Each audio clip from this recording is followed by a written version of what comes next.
जश्न मौलाए कायनात हज़रत अली रज़ियल्लाहु ताला अन्हु, नियाज़ शरीफ हज़रत गौसे आज़म दस्तगीर रज़ियल्लाहु ताला अन्हु और ज़ियारत आसार मुबारक का क़यामगाह मौलाना सैयद शाह असरार हुसैन क़ादरी अल-जिलानी अल-मारूफ सुहेल पाशा टोली चौकी में इनेकाद अमल में आया, जिसमें ज़ियारत आसार मुबारक और महफिल समा मुनक़्क़िद हुआ। इस तक़रीब में दोनों शहरों के उलमा इकराम, मशाइख़ निज़ाम, मुरीदीन, मुतक़िदीन और अक़ीदतमंदों की कसीर तादाद ने शिरकत की।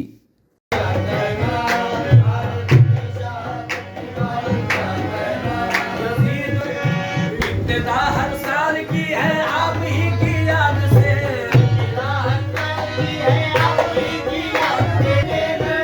जिनके घर रहमतों के दफीने गड़े, उनके हाथों में चक्की से गट्ठे पड़े, उनके हाथों में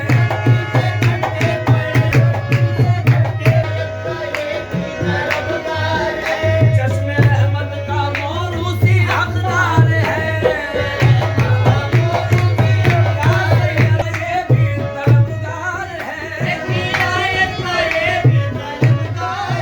चश्मे रहमत का मौरूसी हकदार है, खाना खाते अजल है नई ख्वाब का,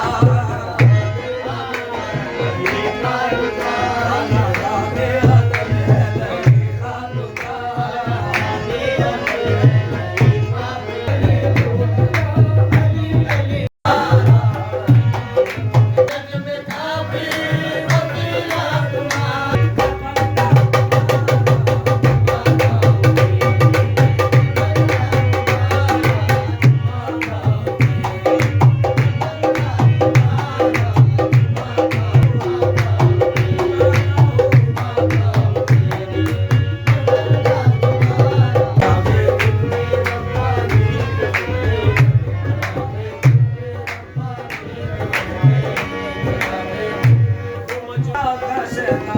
मैं अपने पीरे नासानी के